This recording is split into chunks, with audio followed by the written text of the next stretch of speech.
अस्सलाम वालेकुम। कैसे हैं आप लोग? उम्मीद करती हूँ सब ठीक होंगे और मैं भी बिल्कुल खैरियत से हूँ। तो जी आज मैं आप लोगों के साथ 3 ऐसे नुस्खे शेयर करने वाली हूँ जिसे लेने के बाद आपके पेट से जुड़ी हर तरह की प्रॉब्लम्स खत्म हो जाएंगी। तो चलिए देख लेते हैं कि ये नुस्खे आपकी कौन कौन सी प्रॉब्लम्स को ख़त्म करने वाले हैं।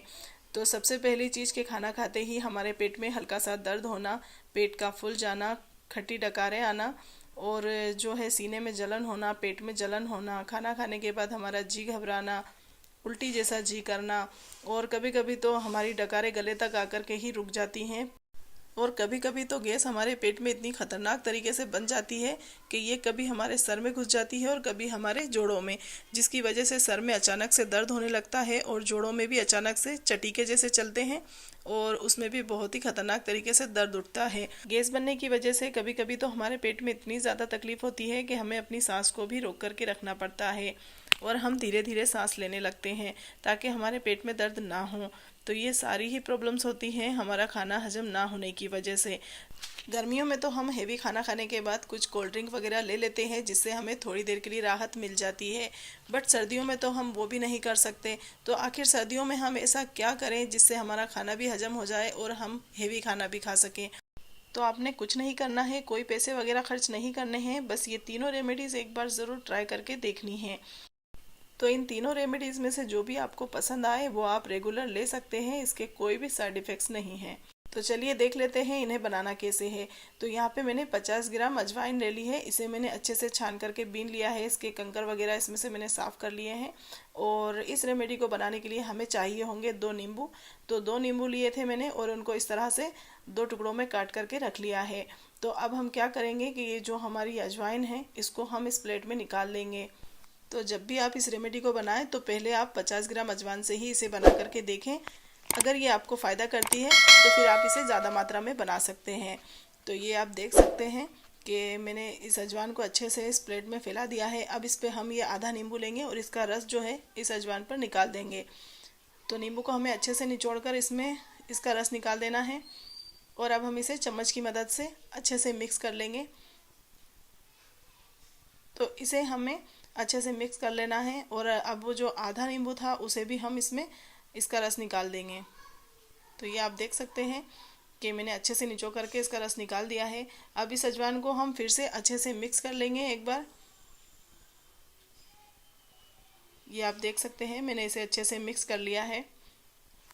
इसे मिक्स करने के बाद हमें इसे छाँव में ही सुखाना है। तो आप ये देख सकते हैं मैंने अच्छे से मिक्स कर लिया है। अब मैं इसे छाँव में सूखने के लिए रख दूंगी 3 से 4 घंटे के लिए और 3 से 4 घंटे में ही अच्छे से सूख जाएगी। आप चाहे तो इसे छत पर भी सुखा सकते हैं, बट आपने इसे धूप में नहीं रखना है, छाँव में ही इसे रख करके सुखाना है हमें। तो देखिए ये 3 से 4 घंटे मैंने इसको रख दिया था छत पर और ये अच्छे से सूख चुकी है। अब हम क्या करेंगे कि अब हम फिर से वही प्रोसेस इसमें करेंगे कि जो नींबू थे ना हमारे 2 टुकड़े और जो नींबू के बचे हुए थे 2 तो हमने पहले डाल दिए थे और 2 ये जो बचे हुए हैं इनको भी अब हम इस पे फिर से निचोड़ देंगे अच्छे से। ये आप देख सकते हैं मैंने एक नींबू निचोड़ दिया है और अब ये दूसरा नींबू भी हम इस तरीके से इस पे निचोड़ देंगे। तो अच्छे से दबा दबा कर हमें नींबू का रस निकाल देना है और इसको हम एक बार फिर से अच्छे से मिक्स कर लेंगे। तो यहाँ पे मैंने 50 ग्राम अजवाइन ली थी इसलिए मुझे यहाँ पर 2 नींबू लगे हैं। अगर आप 100 ग्राम अजवाइन से बनाएंगे तो आपको इसमें 4 से 5 नींबू की ज़रूरत लगेगी। तो ये देखिए मैंने इसको अच्छे से मिक्स कर दिया है और एक बार फिर से मैं इसको जो है सुखाने के लिए रख दूँगी 3 से 4 घंटे के लिए। तो इसमें आपको 1 से 1.5 दिन का टाइम लगेगा क्योंकि आपको इसको 2 बार मिक्स करना है और 2 बार ही आपने इसको सुखाना है। तो ये देखिए मैंने अच्छे से इस अजवाइन को फैला दिया है। अब 3 से 4 घंटे के लिए हम इसे फिर से सुखाने के लिए रख देंगे। तो ये आप देख सकते हैं कि 3 से 4 घंटे के बाद हमारी जो अजवाइन है बहुत अच्छे तरीके से सूख चुकी है। तो आपने ये ध्यान रखना है कि जब बिल्कुल अच्छे से सूख जाए ना तभी आपने इसको पीसना है। तो अब हम इसे मिक्सी जार में डालेंगे और इसे हम बिल्कुल बारीक इसका पाउडर बना लेंगे। अब इसमें हम ये आधा चम्मच काला नमक डालेंगे और इसको अच्छे से फाइन पाउडर बना लेंगे। तो ये आप देख सकते हैं कि मैंने इसका बिल्कुल अच्छे से पाउडर बना लिया है। ये देखिए मैं अभी आपको हाथ से भी दिखाती हूँ,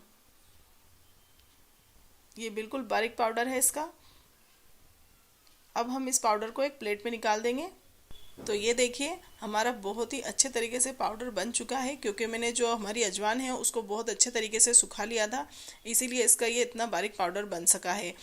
तो आप भी इस बात का ध्यान रखें कि हमारी अजवान में बिल्कुल भी नमी नहीं होनी चाहिए, वो बहुत ही अच्छी तरीके से सूख जानी चाहिए।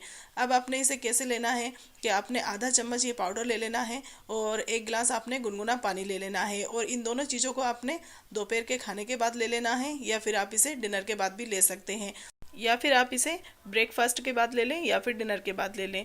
तो आप इस तरह से इसको ले सकते हैं कभी भी दिन में 2 बार।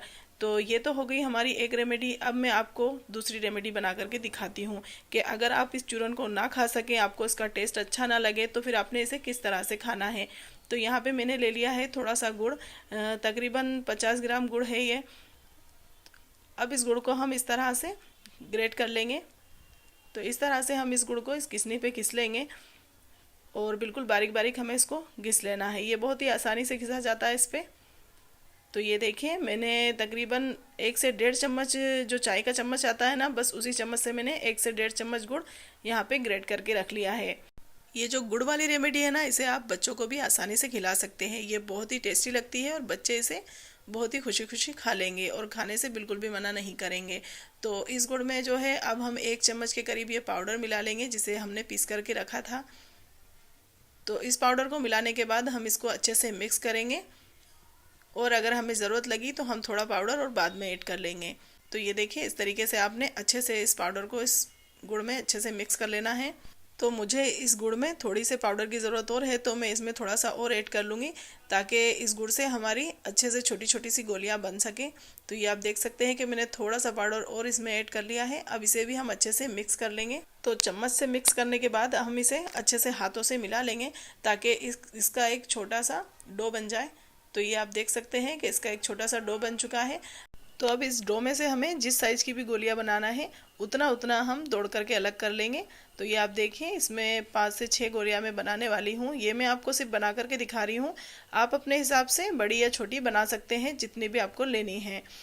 तो अब इस डो में हम थोड़ा सा ये अजवाइन का पाउडर लगा लेंगे ताकि ये हमारे हाथों में ना चिपके और इसकी जो गोलियां हैं वो भी अच्छे से बन जाए। तो ये आप देख सकते हैं कि इसकी गोलियां जो है वो बन करके तैयार हैं। ये मैंने एक गोली आपको बना करके दिखा दी है। बस इस तरह से हम सारी ही गोलियां बना लेंगे, और अगर आपको बच्चों को खिलानी है तो फिर आप इस तरह से छोटी गोलियां बना लें। ये देखिए मैं आपको बना करके दिखा देती हूँ। ये मेरे पास थोड़ा सा जो बचा हुआ था बेटर, उसकी गोलियां मैंने आपको ये छोटी वाली बना करके दिखा दी है। तो आप किसी भी साइज़ में जो भी आपको अच्छा लगे आप उसमें इनको बना करके रख सकते हैं। तो इन गोलियों को भी जब भी आपको लेना है तो आप इसे भी गुनगुने पानी के साथ ही ले लें, मतलब कि इसे खा लें और उसके बाद आप ऊपर से गुनगुना पानी पी लें। और इन्हें आप किसी भी एयर टाइट डब्बे में भर करके रख सकते हैं, ये काफ़ी टाइम तक के ख़राब नहीं होती हैं। इसी तरीके से आप इस पाउडर को भी किसी एयर टाइट डब्बे में भर करके रख सकते हैं। ये एक से 2 महीने तक आपको आराम से चल जाएगा और ये ख़राब भी नहीं होगा। पर आपने जब भी लेना है तो इन दोनों चीज़ों को आपने गर्म पानी के साथ ही लेना है। तो ये तो हो गई हमारी 2 रेमेडीज़, और अब मैं आपको अपनी तीसरी रेमेडीज़ बता देती हूँ। इसे बनाना और भी आसान है। तो यहाँ पे मैंने ये छोटी सी एक तपेली ले ली है, उसमें मैंने डाल दिया है 1 कप पानी। पानी के अच्छे से गर्म होते ही हम इसमें डाल देंगे आधा चम्मच अजवाइन का पाउडर, जिस पाउडर को हमने बना करके रखा था। अब हम इसमें ऐड कर देंगे 1 चम्मच गुड़। तो अगर आपकी गर्म तासीर है तो फिर आप इसमें एक से 2 चम्मच जो है मिश्री का पाउडर ऐड कर सकते हैं, और अगर आपकी ठंडी तासीर है तो फिर आप इसमें गुड़ डाल दें। तो मैंने इसमें गुड़ डाला है क्योंकि मुझे इसका गुड़ का टेस्ट ही अच्छा लगता है, इसलिए मैंने इसमें गुड़ ऐड कर दिया है। अब इसको हम अच्छे से मिक्स कर देंगे और इसे 1 मिनट के लिए हम अच्छे से बॉईल कर लेंगे। ये जो अजवाइन की चाय है इसे भी आपने ब्रेकफास्ट के बाद, लंच के बाद या फिर डिनर के बाद ही लेना है। तो इस चाय को भी आप दिन में 2 बार ले सकते हैं। तो आप देख सकते हैं कि जो हमारी चाय है बहुत अच्छे तरीके से बॉईल हो चुकी है। अब इसको हम छान लेंगे 1 कप में। तो ये आप देख सकते हैं। तो लीजिए हमारी फ्लेवरफुल चाय बन करके तैयार है। इसमें है गुड़, अजवाइन और नींबू का फ्लेवर। तो ये तीनों का कॉम्बिनेशन बहुत ही ज़बरदस्त होता है और इसका टेस्ट तो बहुत ही गजब का आता है। एक बार ज़रूर ट्राई करके देखिएगा इसको, आप इस चाय के दीवाने हो जाएंगे, ये मैं यकीन से कह सकती हूँ। आपने इसे भी खाना खाने के बाद ही लेना है, और इसे लेने के बाद ही आपको जस्ट बहुत ही अच्छी वाली डकारें आने लगेंगी। वो जो खट्टी डकारें आती है ना, वो नहीं आएंगी, बल्कि जो खाना हजम होने के बाद डकारें आती हैं वो डकारें आपको इसको लेने के बाद आने वाली हैं। तो मैं इस चाय को दिन में 1 बार ज़रूर लेती हूँ क्योंकि मुझे इसका टेस्ट बहुत ही ज़्यादा पसंद है। और इसे लेने के बाद मुझे बहुत ही हल्का फील होता है। तो इन तीनों ही रेमेडीज़ को आप एक बार ज़रूर ट्राई करके देखें। इंशाल्लाह इनमें से एक आपको ज़रूर पसंद आएगी और आपको फ़ायदा भी करेगी। और अगर आपके पास इतना टाइम नहीं है कि आप ये रेमेडीज़ बना सकें तो फिर आप ये रेडीमेड दवा ट्राई कर सकते हैं। ये झंडू पंचारिस्ट है और बहुत ही फ़ायदेमंद और भरोसेमंद दवा है। आपकी पेट से जुड़ी हर तरह की तकलीफ़ को दूर कर देगी। आप इसे कम से कम 2 से 3 महीने के लिए ट्राई ज़रूर करके देखें। और ज़्यादा महंगी भी नहीं आती है, काफ़ी सस्ती ही आ जाती है। और इस दवा में वो सारी ही जड़ी बूटियाँ मिली हुई हैं जो हम रोज़ नहीं ले पाते हैं। तो एक बार इस दवा को ज़रूर ट्राई करके देखें। ये मेरी आजमाई हुई है। तो जो चीज़ें मुझे और मेरी फैमिली को फ़ायदा पहुंचाती हैं वो वही चीज़ें मैं आप लोगों के साथ शेयर करती हूँ। तो मेरी वीडियो आपको पसंद आई हो तो इसे लाइक करें और ज़्यादा से ज़्यादा शेयर करें और इस चैनल को सब्सक्राइब भी कर लें, क्योंकि मैं अपने चैनल पे ऐसी ही अच्छी अच्छी रेसिपी और रेमेडीज़ शेयर करती रहती हूँ। तो मिलते हैं अगले वीडियो में। अल्लाह हाफिज़।